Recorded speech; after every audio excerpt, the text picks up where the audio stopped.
शांति। आज की बाबा की वाणी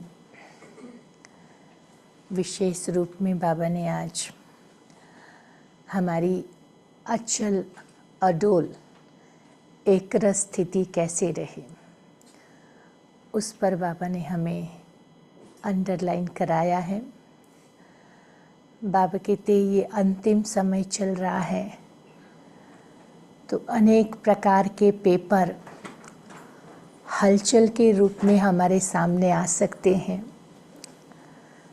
तो ऐसी हलचल वाली परिस्थिति में मैं आत्मा अचल अडोल और एकरस रहूं, हिलूं नहीं, ये बहुत ज़रूरी है। तो हमारी स्थिति एकरस रहे, हम छोटी छोटी बातों में हलचल में न आए, उसके लिए बाबा ने 2 अभ्यास अंडरलाइन करने के लिए कहे हैं कि अगर सामने परिस्थिति क्रिएट होती है जो हलचल वाली है, जो मुझे हिला रही है, और ऐसी परिस्थिति में हम ये क्यों आई, कैसे आई, किसके कारण आई, इन क्यों क्या कैसे में जाएंगे ना, तो बहुत सारी क्यों लग सकती है। लेकिन ऐसी परिस्थिति में अगर हम आत्मा अंदर जाकर के आत्मा की स्थिति में स्थित होते हैं, अपनी कॉन्शियसनेस को थोड़ा हायर लेवल पर ले जाते हैं और फिर परिस्थिति के साथ डील करते हैं ना, तो परिस्थिति में से समाधान निकालना हमारे लिए सहज होता है। जब यहाँ पर बहुत सारा चलता है और ऐसे में कोई डिसीज़न लेना हो, कोई समस्या का हल करना हो, वो मुश्किल हो जाता है। इसीलिए बाबा कहते जब भी कोई परिस्थिति क्रिएट होती है तो मैनेजमेंट की लैंग्वेज में कहते हैं कि थोड़ा हेलीकॉप्टर व्यू से सोचो। मीन्स अपनी कॉन्शियसनेस को हायर लेवल पर ले जा करके फिर परिस्थिति पर ध्यान देंगे ना, तो परिस्थिति का चारों तरफ का पहलू हमें नज़र आएगा। हम सामने से उसको देखते हैं ना, तो उसका फ्रंट एरिया हमें दिखाई देता है, हो सकता है उसका समाधान पीछे छुपा हुआ हो। लेकिन जब हम अपनी कॉन्शियसनेस को हायर लेवल पर ले जाते हैं, मन बुद्धि को शांत करके उस पर विचार करते हैं ना, तो उसका समाधान बहुत सहज और सरल हो जाता है। बाबा कहते 10% परिस्थिति रिस्पॉन्सिबल है। कोई भी परिस्थिति आती है वो सिर्फ 10% रिस्पॉन्सिबल होती है, लेकिन हम उस परिस्थिति को क्यों, क्या, कैसे में करके उसके परसेंटेज को बढ़ा देते हैं। बाबा कहते हैं 90% रिसोर्सेज हमारे पास है और 90% रिसोर्सेज हमारे पास है जो उस समय हम उसे यूज़ नहीं करते हैं, इसीलिए वो 10% हमारे पर हावी हो जाता है। तो अगर हमें कोई भी परिस्थिति को डील करना है तो उस समय हमारे पास जो आंतरिक रिसोर्सेज हैं, जो बाबा ने हमें ज्ञान, गुण और शक्तियों के खजाने दिए हुए हैं, उन खजानों के आधार से परिस्थिति के साथ, व्यक्ति के साथ, स्थान के साथ हम डील करने की कोशिश करेंगे ना, तो हम बहुत अच्छी तरह से परिस्थिति में से बाहर निकल सकते हैं। तो एक तो जब भी परिस्थिति आए तो हम अपनी कॉन्शियसनेस को हायर लेवल पर ले जाए, मन बुद्धि को शांत एकाग्र करके उसको देखने की कोशिश करें, आत्मा के जो रिसोर्सेज हैं उसको यूज़ करके उसके साथ डील करें, तो हम हलचल में भी अचल रह सकते हैं। दूसरा, बाबा ने हमें ड्रामा कल्याणकारी का पॉइंट बहुत अच्छी तरह दिया है कि जो हो रहा है वो भी बहुत अच्छा, जो होने वाला है वो भी बहुत अच्छा, और जो होगा वो भी अच्छे से अच्छा। बाबा ने इतना अच्छा ड्रामा का ज्ञान दिया है, हर परिस्थिति में कल्याण समाया हुआ है। उस भाव से अगर उसको हम देखेंगे ना, तो हमें परिस्थिति नहीं लगेगी, लेकिन वो कुछ लेसन देने आई है, वो हमें टेस्ट लेने आई है, हमारा पेपर लेने आई है, हमें आगे बढ़ाने आई है। वो भाव हमारा उसके ऊपर पैदा होगा और हम शॉर्ट टर्म रिजल्ट पर ध्यान न दें। एट अ ग्लांस हमें ऐसे भी लगता है कि इसमें कुछ नुकसान हुआ है या उसमें कुछ लॉस है, लेकिन हम लॉन्ग टर्म में देखेंगे ना, तो वो चीज़ें हमारे लिए कल्याणकारी हो सकती हैं, हमारे लिए बहुत उपयोगी हो सकती हैं। मैं आपको एक प्रसंग सुनाती हूँ कि एक बार जब फ्रीडम फाइटिंग का समय चल रहा था भारत में, तो वहाँ उस समय एक मदन मोहन मालवीय जी करके बहुत बड़े विद्वान थे और वो बनारस के थे। तो उनको दिल में इच्छा थी कि एक बनारस में हिंदू यूनिवर्सिटी बनाऊं। तो वो हिंदू यूनिवर्सिटी के लिए बहुत सारा डोनेशन इकट्ठा करने की कोशिश कर रहे थे, बहुतों से मिलते थे, लेकिन जो डोनेशन उनको यूनिवर्सिटी खड़ी करने के लिए चाहिए था वो मिल नहीं रहा था। तो किसी ने उनको सजेस्ट किया कि आप हैदराबाद के निज़ाम के पास जाओ, उसके पास बहुत सारा पैसा है और वो आपको इस क्षेत्र में दे सकता है पैसा। तो उन्होंने हैदराबाद के निज़ाम के साथ अपॉइंटमेंट बनाया और जो दिन फिक्स हुआ था तो वो अपने साथ एक दो अपने कमेटी के मेंबर्स को लेकर के वहाँ पर गए। उनके दरबार में बैठे, सारी चर्चा हुई, किस प्रकार से यूनिवर्सिटी वो करना चाहते उन्होंने एक्सप्लेन किया। सब कुछ सुन लेने के बाद निज़ाम जो वहाँ का राजा था उसने कहा कि मैं डोनेशन देने के लिए तैयार हूँ, तुमको जितना चाहिए उतना डोनेशन लेने के लिए मैं तैयार हूँ, लेकिन मेरी एक कंडीशन है। तो बोला क्या कंडीशन है? तो बोला आपको मेरा नाम तुम्हारी यूनिवर्सिटी को देना पड़ेगा। अब ये तो मुस्लिम राजा था और वो हिंदू विश्वविद्यालय बना रहे थे, तो उसको मुस्लिम नाम कैसे दे सकते हैं। तो उन्होंने बड़ी विनम्रता से मना किया कि राजन ये तो नहीं हो सकता है, अगर आप डोनेशन नहीं दोगे तो चलेगा, लेकिन मैं ये नाम, हमारा कॉन्स्टिट्यूशन सब कुछ बन गया है, उसको हम चेंज नहीं कर सकते हैं। अब वो तो निज़ाम था, राजा था, भरे दरबार में कोई उसकी ऑफ़र को ठुकराए, अनादर करे, ये वो कैसे सहन कर सकता है। वो तो बहुत गुस्से में आ गया और बहुत कुछ बोलने लगा और फिर गुस्से में उसने अपना जूता निकालकर वो विद्वान मदन मोहन जी पर दे मारा। अब भरे दरबार में उनका अपमान हुआ, उनको भी बहुत बुरा लगा, लेकिन उस समय उन्होंने अपने आप को संभाल लिया, कुछ रिस्पॉन्ड नहीं किया, चुपचाप वो जूता फेंका था वो उठा करके लेकर के वो चले गए दरबार के बाहर। और बनारस जाने के बाद कुछ दिनों में उन्होंने एक अनाउंसमेंट की कि हैदराबाद के निज़ाम के जूते की नीलामी हो रही है, ऑक्शन हो रहा है, तो जिनको भी इसमें जितने पैसे देकर के ये जूता खरीदना वो खरीद सकते हैं। अब ये समाचार उड़ते उड़ते वो हैदराबाद के निज़ाम के पास गया और उसको पता चला कि मेरे जूते की नीलामी हो रही है। तो उसने और गुस्से में आकर के अपने प्रेसिडेंट को भेजा कि तुम जाओ, मेरी तरफ से नीलामी में पार्टिसिपेट करो और पैसा देकर जूता ले आओ। अब वो ऑक्शन का दिन फाइनल हुआ, इधर निज़ाम के आदमी बैठे थे, इधर पंडित जी के आदमी बैठे थे, वो बोली बोलते गए। तो एक बोली पर निज़ाम वो पंडित जी ने अपने आदमी को इशारा किया तो उसने बोलना बंद किया, तो उससे जास्ती पैसा देकर के वो निज़ाम का बड़ा प्रधान जूता लेकर के चला गया।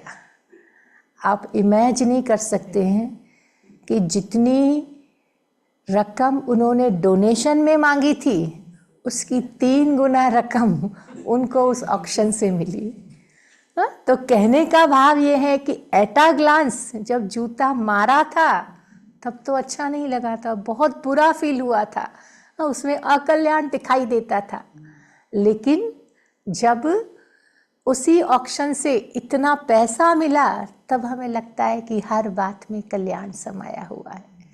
तो अगर हर परिस्थिति को, हर व्यक्ति के साथ के डीलिंग को हम उस भाव से लेते हैं कि आज नहीं तो कल इसमें कुछ न कुछ कल्याण समाया हुआ है और कल्याणकारी ड्रामा है, जो हो रहा है वो अच्छे से अच्छा होने वाला है, उस भाव से ले।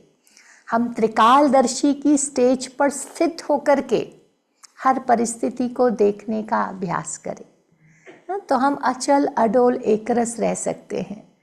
त्रिकालदर्शी स्थिति माना वर्तमान में खड़े हैं, भूतकाल से हम कुछ लेसन ले रहे हैं और भविष्य काल के लिए कर्म कर रहे हैं, जमा कर रहे हैं।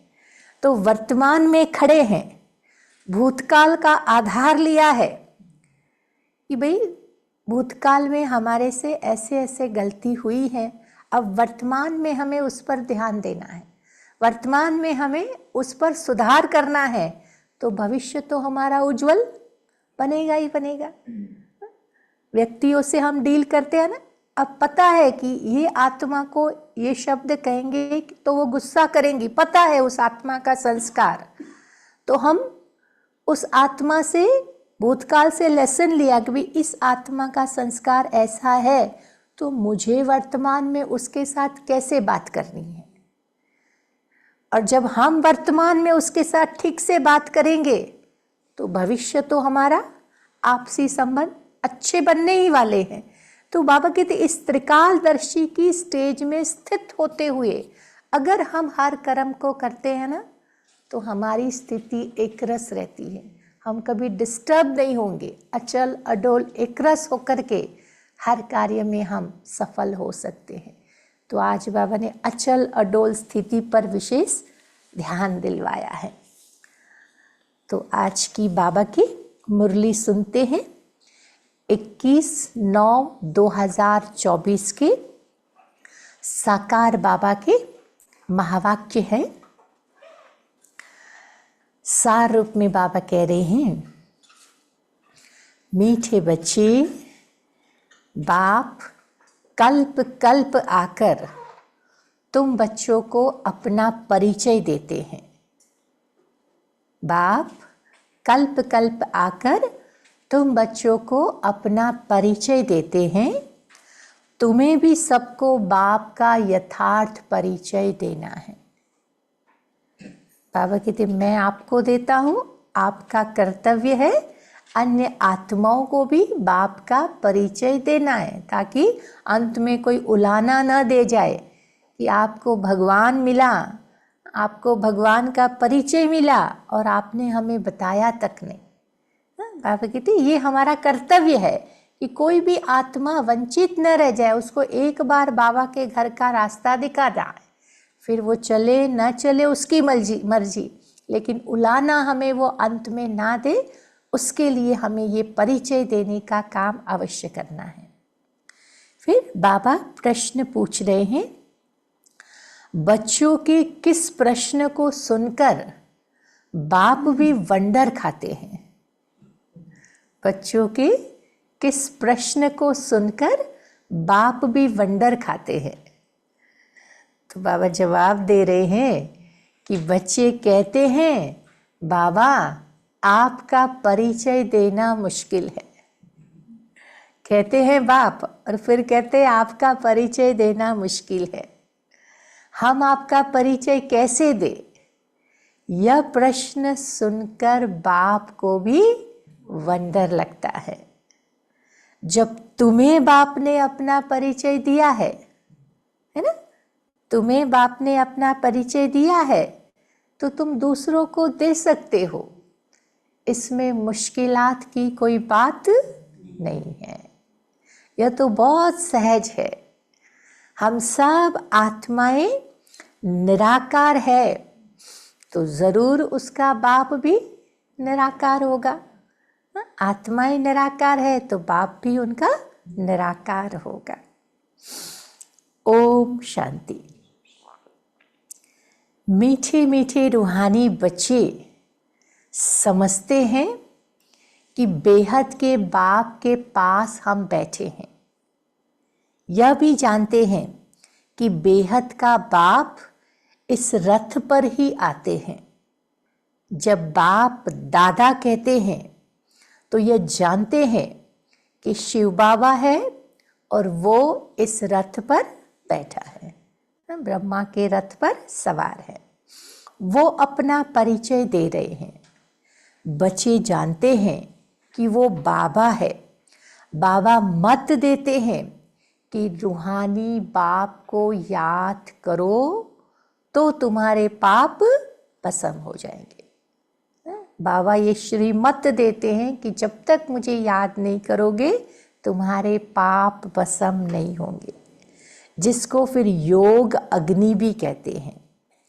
अभी तुम बाप को पहचानते हो तो ऐसे कभी थोड़ी कहेंगे कि बाप का परिचय दूसरों को कैसे दूं। जिन्होंने बाप को अच्छी तरह जाना है, पहचाना है, समझा है, उनको फिर परिचय देने में कोई दिक्कत नहीं होती है। तुमको भी बेहद के बाप का परिचय है तो ज़रूर दे सकते हो। अब परिचय कैसे दे ये प्रश्न उठ नहीं सकता है। जैसे तुमने बाप को जाना है वैसे तुम कह सकते हो कि हम आत्माओं का बाप एक ही है, इसमें मूंझने आदि की कोई दरकार नहीं रहती। कोई कोई कहते बाबा आपका परिचय देना बड़ा मुश्किल होता है। अरे बाप का परिचय देना इसमें कोई मुश्किलात की बात ही नहीं है। जानवर भी इशारे से समझ जाते हैं कि मैं फलाने का बच्चा हूँ। तो तुम भी जानते हो कि हम आत्माओं का वो बाप है। हम आत्मा अभी इस शरीर में प्रवेश है। जैसे बाबा ने समझाया है कि आत्मा अकाल मूर्त है, ऐसे नहीं कि उसका कोई रूप नहीं है। बच्चों ने पहचाना है, बिल्कुल सिंपल बात है। आत्माओं का एक ही निराकार बाप है और हम सब आत्माएं आपस में भाई भाई हैं। बाप की संतान है और हमको बाप से वर्षा मिलता है। यह भी जानते हैं कि ऐसा कोई बच्चा इस दुनिया में नहीं होगा जो बाप को और उसकी रचना को न जानता हो। जो बाप का बना है वो बच्चा बाप और रचना को न जाने, ये हो नहीं सकता है। अब बाप के पास क्या प्रॉपर्टी है यह भी सब जानते हैं। यह है ही आत्मा और परमात्मा का मेला और यह मेला कल्याणकारी है। बाप है ही कल्याणकारी, बहुत कल्याण करते हैं। बाप को पहचानने से समझते हो कि बेहद के बाप से हमको बेहद का वर्षा मिलता है। कल्याण कैसे करता है कि हम सब आत्माओं को बेहद के वर्षे का अधिकारी बनाता है, गति सदगति करता है, सारी दुनिया का कल्याण करता है, इसलिए वो कल्याणकारी है। वह जो सन्यासी गुरु होते हैं उनके शिष्यों को गुरु से वर्षे का मालूम नहीं रहता है। गुरु के पास क्या मिल्कियत है यह कोई शिष्य मुश्किल से जानते होंगे, लेकिन तुम्हारी बुद्धि में क्लियर है कि यह शिव बाबा है और मिल्कियत भी बाबा के पास होती है। लौकिक में गुरु चेले होते हैं ना, तो गुरु के पास मिल्कियत क्या होगी? उनके पास शास्त्रों का ज्ञान होगा, वो अपने शिष्य को सिखा देता है, रटा देता है और उसी अनुसार वो चलते हैं।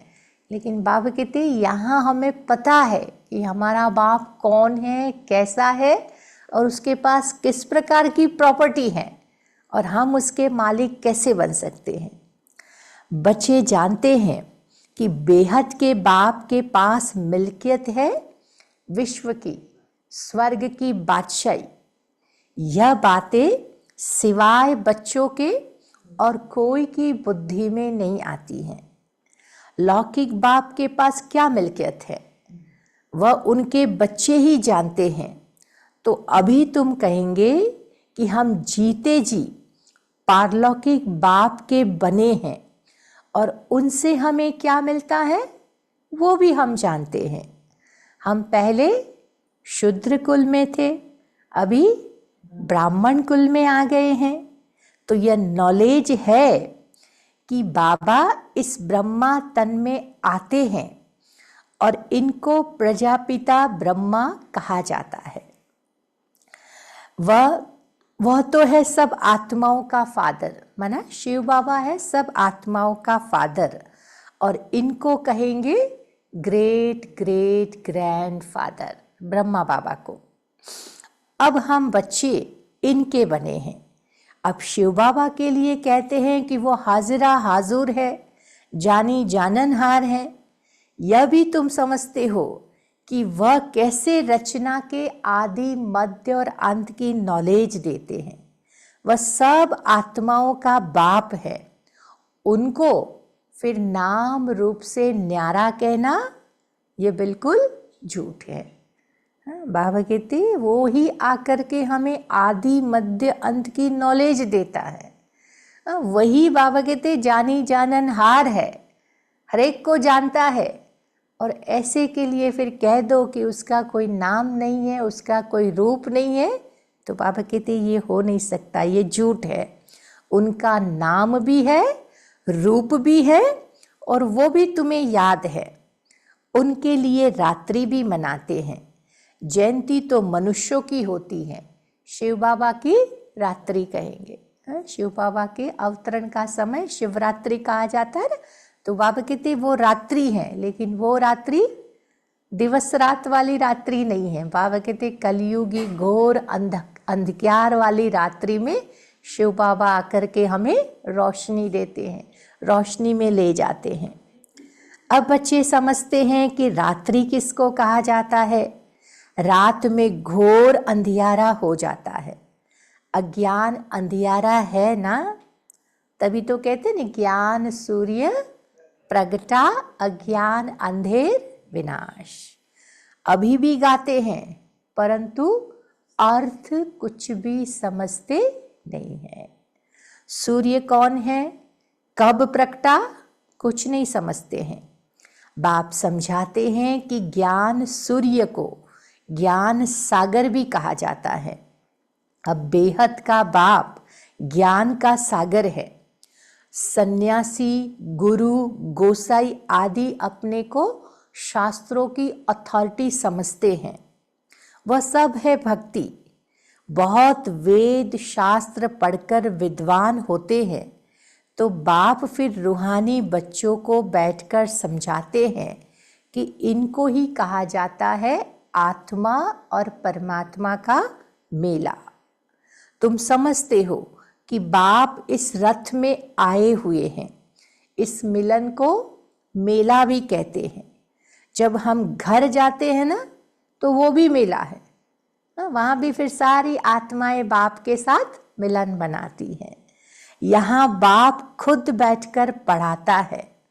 वो तुम्हारा फादर भी है, टीचर भी है।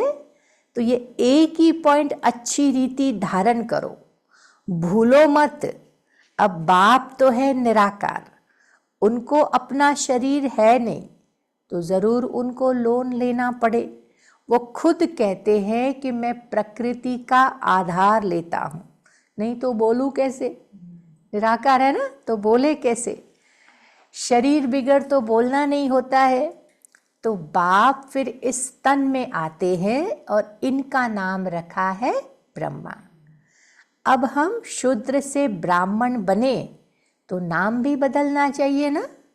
नाम तो तुम्हारे बहुत रखे थे, परंतु उसमें भी देखो तो कई है कई नहीं है, इसीलिए ब्राह्मणों की माला नहीं बनती। शुरू शुरू में बाबा ने जो दादियों के नाम रखे ना, अलौकिक नाम, वो सबकी लिस्ट ऊपर संदेशी लेकर के आती थी और एक एक का सुनाती थी और उसके आधार से सबके नाम रखे थे। तो बाबा कहते उसमें से भी जिनके अलौकिक नाम रखे थे उसमें से भी कई आत्माएं यज्ञ से चली गई, फिर बाबा ने नाम रखना छोड़ दिया था।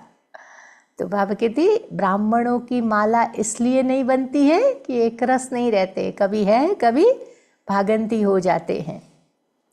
तो भगत माला और रुद्र माला गाई हुई है, ब्राह्मणों की माला फिर नहीं होती है।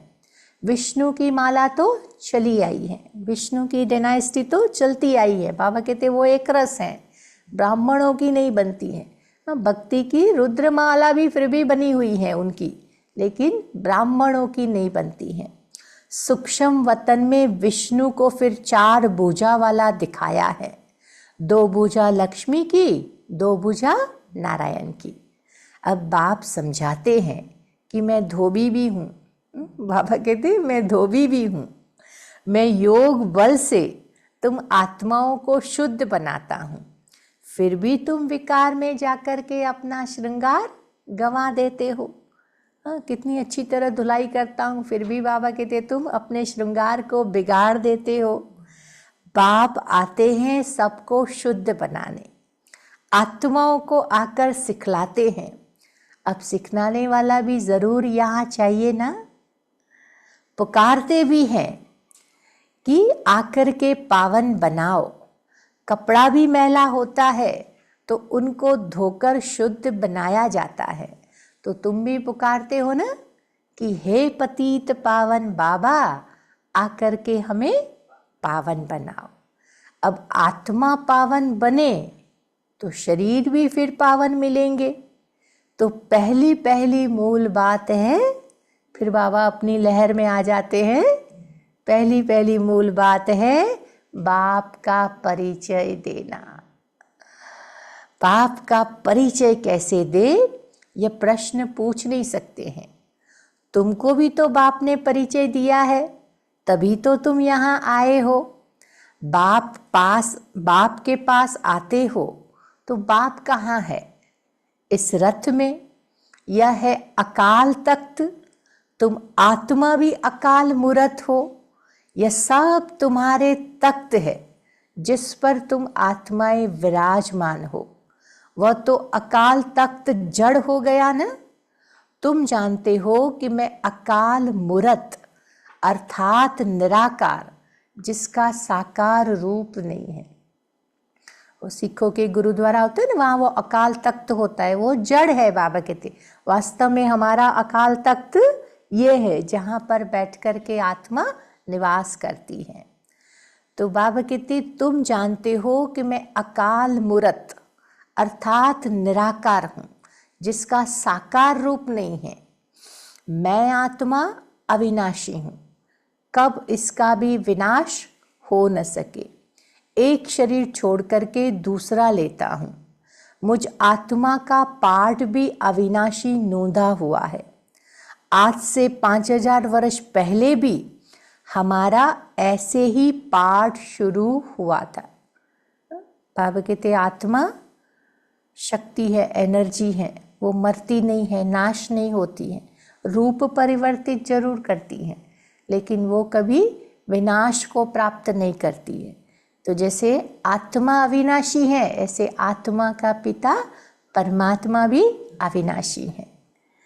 तो बाबा कहते हमने शुरू से 5000 वर्ष से पाठ बजाना शुरू किया है। 1 संवत से हम यहाँ पाठ बजाने घर से आते हैं। यह है ही 5000 वर्ष का चक्र। उन्होंने फिर वो लाखों वर्ष का कह दिया है, इसीलिए थोड़े वर्षों का विचार में नहीं आता है। तो बच्चे ऐसा कभी नहीं कह सकते हैं कि हम बाप का परिचय कैसे दें। आज बाबा बार बार ये पक्का करा रहा है। ऐसे ऐसे प्रश्न पूछते हैं जो वंडर लगता है। अरे तुम बाप के बने हो, फिर बाप का परिचय क्यों नहीं दे सकते हो? हम सब आत्माएं हैं और वो हमारा बाबा है। वो सर्व की सदगति करते हैं। अब सदगति कब करेंगे यह भी तुमको अभी मालूम पड़ता है। कल्प कल्प के संगम युग पर आकर के सर्व की सद्गति करेंगे। वह तो समझते हैं अभी कलयुग के ही 40,000 वर्ष पड़े हैं और पहले से ही कह देते हैं कि वो नाम रूप से न्यारा है। बाबा कहते जिसका नाम नहीं हो, रूप नहीं हो, उसके साथ फिर योग कैसे लगाए, उसको याद कैसे करे। अब नाम रूप से न्यारी कोई चीज़ थोड़ी होती है, पत्थर बित्तर का भी नाम है ना। तो बाप कहते हैं मीठे मीठे बच्चों, तुम आए हो बेहद के बाप के पास। अब बाप भी जानते हैं कि कितने ढेर बच्चे हैं। बच्चों को अभी हद और बेहद से भी पार जाना है। सब बच्चों को बाबा देखते हैं, जानते हैं कि इन सब को मैं अभी लेने के लिए आया हुआ हूँ। सतयुग में तो बहुत थोड़े होंगे, कितना क्लियर है, इसीलिए चित्रों पर समझाया जाता है। अब नॉलेज तो बिल्कुल इजी है, बाकी याद की यात्रा में फिर टाइम लगता है। ऐसे बाप को कभी भूलना नहीं चाहिए। बाप कहते हैं माम एकम याद करो तो पावन बन जाएंगे। मैं आता ही हूँ पतित से पावन बनाने के लिए। तुम अकाल मूरत आत्माएं सब अपने अपने तख्त पर विराजमान हो। बाप ने भी इसी तख्त का लोन लिया है। इस भाग्यशाली रथ में बाप प्रवेश होते हैं। कोई कहते हैं ना परमात्मा का नाम रूप नहीं है, तो यह हो नहीं सकता है। उनको पुकारते हैं, महिमा गाते हैं, तो ज़रूर वो कोई चीज़ है ना। नाम रूप से न्यारी तो कोई चीज़ नहीं होती है ना। बाबा कहते चित्रकार हवा को भी दिखाने के लिए एक चित्र बनाते हैं कि भाई हवा चल रही है, हवा दिखती नहीं है, लेकिन हवा को दिखाने के लिए भी उसका एक रूप बताते हैं। तो बाबा कहते जो चीज़ नहीं दिखती है उसको भी रूप देते हैं। तो ये तो अजर अमर अविनाशी संसार की सर्वोत्तम शक्ति है, तो उसका नाम रूप कैसे नहीं होगा। तो बाबा कहते यह हो नहीं सकता। उनको पुकारते हैं, महिमा गाते हैं, तो ज़रूर कोई चीज़ है ना। लेकिन तमो प्रधान बुद्धि होने के कारण कुछ भी समझते नहीं हैं। बाप समझाते हैं मीठे मीठे बच्चों, इतनी 84 लाख योनियाँ कोई होती नहीं है। 1,84,000 को 1,84,000 कर दिया है। वास्तव में बाबा कहते 84 जन्म होते हैं, है ही 84 जन्म। पुनर्जन्म भी सबका होगा। ऐसे थोड़ी कि ब्रह्म में लीन होंगे व मोक्ष को पाएंगे। मोक्ष तो किसी को मिल नहीं सकता है। बाबा कहते कम से कम एक जन्म के लिए भी उनको नीचे तो आना ही पड़ता है।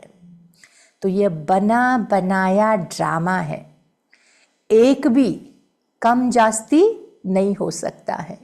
इस अनादि अविनाशी ड्रामा से ही फिर छोटे छोटे ड्रामा व नाटक बनाते हैं, वो है विनाशी। बाबा कहते इसी से प्रेरणा लेकर के वो लोग छोटे छोटे नाटक बनाते हैं। लेकिन अभी तुम बच्चे बेहद में खड़े हो। तुम बच्चों को यह नॉलेज मिली हुई है कि हमने कैसे 84 जन्म लिए हैं। अभी बाप ने बताया है, आगे तो किसको पता नहीं था। ऋषि मुनि भी कहते थे नेति नेति, हम परमात्मा की रचना को नहीं जानते हैं। बाप आते ही हैं संगम युग पर इस पुरानी दुनिया को चेंज करने, और ब्रह्मा द्वारा फिर नई दुनिया की स्थापना फिर से करते हैं। उन्होंने फिर लाखों वर्ष कह दिया है, कोई बात याद भी न आ सके, महाप्रलय भी कोई होती नहीं है। बाप राजयोग सिखलाते हैं, फिर इससे तुम राजाई को पाते हो। इसमें फिर संशय आदि की कोई बात नहीं है। तुम बच्चे जानते हो कि पहले नंबर में सबसे प्यारा है बाप, फिर नेक्स्ट प्यारा है नेक्स्ट प्यारा है श्री कृष्ण। तुम जानते हो ना, श्री कृष्ण है स्वर्ग का पहला प्रिंस, नंबर 1। वही फिर 84 जन्म लेता है। अब उसके भी अंतिम जन्म में मैं आकर के इनमें प्रवेश करता हूँ। अब तुमको पतित से पावन बनना है। पतित पावन बाप ही है। पानी की नदियाँ थोड़ी पावन कर सकती हैं। बाबा कहते नदियाँ शरीर को साफ कर सकती है, आत्मा को वो साफ नहीं कर सकती है। इसीलिए बाबा कहते पानी की नदियाँ पावन नहीं कर सकती।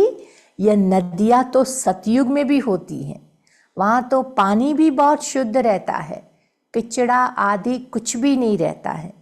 यहाँ तो देखो कितना किचड़ा पड़ा रहता है। बाबा का तो देखा हुआ है। उस समय तो ज्ञान नहीं था, लेकिन अभी वंडर लगता है कि पानी फिर कैसे पावन बना सकता है। दुनिया वाले इन बातों को भी नहीं समझते हैं। तो बाप समझाते हैं, मीठे बच्चे कभी मूंझो नहीं कि बाप को कैसे याद करें। इसमें बाबा कहते मूंझने की दरकार नहीं है। अरे तुम बाप को याद नहीं कर सकते हो, वह है कुख की संतान और तुम हो एडॉप्टेड बच्चे, मुख वंशावली बच्चे हैं, बाबा के मुख से जन्म हुए बच्चे हैं। तो एडॉप्टेड बच्चों को जिस बाप से मिल्कियत मिलती है उनको भूल सकते हैं क्या? इतना बाबा कहते हमें वर्षा मिलता है, तो ऐसे बाबा को भूलना चाहिए क्या? बेहद के बाप से बेहद की मिल्कियत मिलती है, तो उनको भूलना थोड़ी चाहिए। लौकिक बच्चे बाप को भूलते हैं क्या? परंतु यहाँ फिर माया का अपोजिशन बहुत होता है, माया की युद्ध चलती है। ये दुनिया फिर कर्म क्षेत्र है ना। आत्मा इस शरीर में प्रवेश करके यहाँ कर्म करती है। बाप हमें कर्म, अकर्म और विकर्म का राज समझाते हैं। बाबा कहते कर्म हमारे अकर्म कहाँ होते? सतयुग में। सतयुग में बाबा कहते हम जो भी कर्म करते हैं वो कर्मों का हिसाब किताब नहीं बनता है, वो अकर्म बनते हैं, उसका कोई खाता नहीं होता है। लेकिन बाबा कहते कलयुग में जो भी हम कर्म करते हैं वो हमारे विक्रम के खाते में जमा होते हैं, क्योंकि हम देह अभिमान के वश होकर के जो कर्म करते हैं वो सारे विक्रम होते हैं। और शिव बाबा जब आते हैं संगम पर और हमें श्रेष्ठ कर्मों की विधि सिखाते हैं, तो ऐसे कर्म जब आत्म अभिमानी स्थिति में स्थित रह करके हम जो भी कर्म करते हैं वो कर्म हमारे सुकर्म के खाते में जमा होते हैं। और एक सुकर्म एक का अनेक गुना होकर के प्राप्त होता है। पता नहीं कि हमने एक श्रेष्ठ कर्म का बीज बोया, समझो हमने आम का पेड़ बोया, उसमें से आम का झाड़ पैदा हुआ, उसमें बहुत सारे आम लगे और वो आम अनेक आत्माओं ने खाया। 1 साल खाया, 2 साल खाया, 10 साल खाया, 50 साल खाया, लेकिन जिन जिन आत्माओं ने उसका लाभ लिया उसका किसके खाते में जमा हुआ? जिसने भी बीज बोया। मैंने उसका बीज बोया तो जितनी आत्माओं ने उसका फल खाया उसका श्रेय, उसका क्रेडिट मुझे मिला। तो बाबा कहते ये संगम युग में श्रेष्ठ कर्म करने की विधि है। हम संगम युग में बाबा के घर में 100 रुपया भी लगाते हैं। समझो मधुबन में बाबा का ये डायमंड हॉल बना, उसके निमित्त हमने 100 रुपया जमा किया और वो 100 रुपया हमारा जो जमा हुआ उस हॉल में कितनी आत्माएं लाभ लेती हैं? हजारों, लाखों, करोड़ों आत्माएं लाभ लेंगी। तो जितनी आत्माएं वहाँ लाभ लेगी वो सारा श्रेय किसके खाते में जाएगा? हमारे खाते में जाएगा। तो बाबा कहते ये संगम युग में श्रेष्ठ कर्मों की विधि बाबा हमें सिखाते हैं कि जहाँ हमें चांस मिलता है उस श्रेष्ठ कर्मों की विधि को हमें अपने आप में अपना कर अपने कर्मों को सुकर्म बनाना है, श्रेष्ठ कर्म बनाना है, ताकि आगे का सारा कल्प हमारा बहुत अच्छा रहे। तो बाबा हमें कर्म, अकर्म और विकर्म का राज समझाते हैं। यहाँ रावण राज्य में हमारे कर्म विकर्म बन जाते हैं, और वहाँ रावण राज्य ही नहीं तो फिर कर्म अकर्म हो जाते हैं, विकर्म होता ही नहीं है। तो यह तो बहुत सहज बात है। यहाँ रावण राज्य में कर्म विकर्म होते हैं, इसीलिए विकर्मों का दंड भी भोगना पड़ता है। बाबा कहते हैं एक विकर्म गलत किया तो वो विकर्म का खाता भी, जैसे श्रेष्ठ कर्मों का खाता पदम गुना मिलता है, तो ऐसा एक रॉन्ग कर्म करते हैं तो उसका रिजल्ट भी हमें अनेक गुना भुगतना पड़ता है। इसलिए बाबा कहते हैं संगम युग में हम कर्मों के खाते पर विशेष ध्यान दें कि जाने अनजाने में हमारे से कोई गलत काम ना हो जाए, फिर भुगतना भी उसी प्रमाण पड़ेगा। ऐसे थोड़ी कहेंगे कि रावण अनादि है, नहीं, आधा कल्प है रावण राज, आधा कल्प है राम राज। तुम जब देवता थे तो तुम्हारे कर्म अकर्म होते थे, अब यह है नॉलेज। बच्चे बने हो तो फिर पढ़ाई भी पढ़नी है, बस फिर और कोई धंधे आदि का ख्याल भी नहीं आना चाहिए। परंतु गृहस्थ व्यवहार में रहते धंधा आदि करने वाले हैं तो बाप कहते हैं कमल पुष्प समान रहो, है ना। बाबा कहते अब घर गृहस्थ है तो उसको संभालना भी है, छोड़ भी नहीं सकते हैं, लेकिन बाबा कहते संभालो ऐसे जैसे कमल पुष्प। कमल को कादव स्पर्श नहीं करता है, न्यारा प्यारा रहता है, फिर भी कमल वो डंडी से जुड़ा रहता है, डंडी से अलग नहीं होता है। तो बाबा कहते संसार सागर में रहना है, सबसे संबंध निभाना है, नौकरी धंधा करना है, कार्य व्यवहार निभाना है, लेकिन फिर भी न्यारा, उसकी इफेक्ट हमारे को न आए, ऐसे न्यारे और प्यारे रहना है। ऐसा देवता तुम बनने वाले हो, यह निशानी विष्णु को दे दी है, क्योंकि तुमको तो शोभेगा नहीं ना, कमल पुष्प हमारे हाथ में दिया होगा तो बाबा कहते शोभेगा नहीं ना, विष्णु के हाथ में कमल दिया है तो वो शोभता है, उनको शोभता है। वही विष्णु के दो रूप लक्ष्मी और नारायण बनने वाले हैं, वह है ही अहिंसा परमो देवी देवता धर्म। बाबा कहते हैं हाँ, हिंसा की कोई बात नहीं है, हमारा अहिंसा परमो देवी देवता धर्म है। हमारा माया से युद्ध है, अहिंसक युद्ध है। हम किसी को हिंसा करके युद्ध प्राप्त करके विजय प्राप्त नहीं करते हैं। न कोई विकार की काम कटारी होती है, न वहाँ कोई लड़ाई झगड़ा आदि होता है। सतयुग में न विकार की काम कटारी होती है, न आपस में लड़ाई झगड़े की बात होती है। तो वो संस्कार बाबा अभी हमारे में भर रहा है। तुम डबल अहिंसक बनते हो। सतयुग के मालिक थे, नाम ही है गोल्डन एज, कंचन दुनिया। आत्मा और काया दोनों कंचन बन जाती हैं। अब कंचन काया कौन बनाते हैं? बाप ही बैठकर बनाते हैं ना। अभी तो हम आयरन एज में हैं। अब तुम कहते हो कि सतयुग पास हो गया है, लेकिन कल सतयुग था ना, तुम राज्य करते थे ना, तुम नॉलेजफुल बनते जाते हो। अब सब तो एक जैसे नहीं बनेंगे। पापा कहते नंबर वार पुरुषार्थ अनुसार तो होता ही है ना। अच्छा, मीठे मीठे सिकिलदे बच्चों प्रति माता पिता बाप दादा का याद प्यार और गुड मॉर्निंग। रूहानी बाप की रूहानी बच्चों को नमस्ते।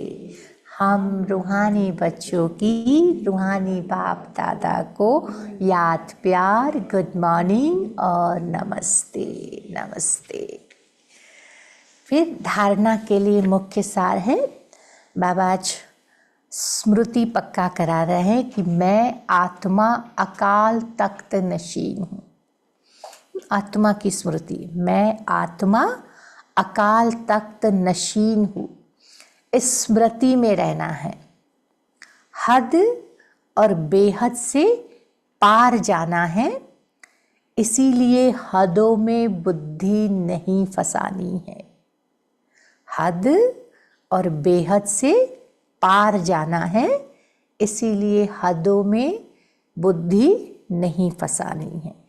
बाबा कहते आत्मा की स्मृति में स्थित होना है। कैसे स्मृति में? बाबा कहते कैसे स्मृति सारे दिन की दिनचर्या में लाओ।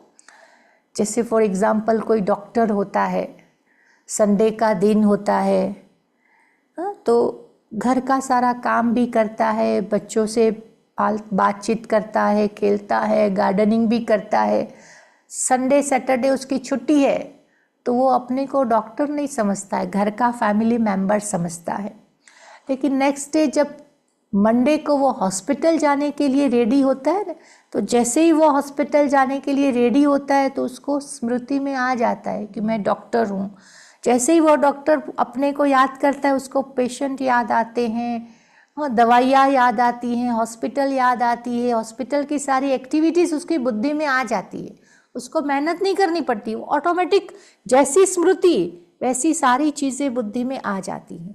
तो बाबा भी हमें ये अभ्यास करा रहा है कि जब हम अपने को आत्मा समझे ना, तो आत्मा की सारी क्वालिटी बुद्धि में आ जानी चाहिए कि मैं आत्मा कौन हूँ, कैसी हूँ, मुझे कहाँ जाना है, किसके साथ योग लगाना है, किस प्रकार से मुझे बिहेव करना है। जैसे आत्मा समझा तो आत्मा की सारी एक्टिविटी बुद्धि में आ जानी चाहिए। तो वो है स्मृति स्वरूप आत्म अभिमानी स्थिति। मेहनत नहीं है, सिर्फ स्मृति में लाते ही वो चीज़ें बुद्धि में ऑटोमेटिक आना शुरू हो जाए, वो हमारी आत्मिक स्मृति है। तो बाबा ये आत्मा अकाल तख्त नशीन हूँ, इस स्मृति के अभ्यास को पक्का करने के लिए कह रहे हैं। दूसरी बात है, बेहद बाप से बेहद की मिल्कियत मिलती है, इस नशे में रहना है। बेहद बाप से बेहद की मिल्कियत मिलती है, हद की बात नहीं है। ज्ञान का सागर है, शांति का सागर है, गुण और शक्तियों का सागर है। तो बाबा कहते वो सागर है, वो हमें दे रहा है और अनलिमिटेड दे रहा है।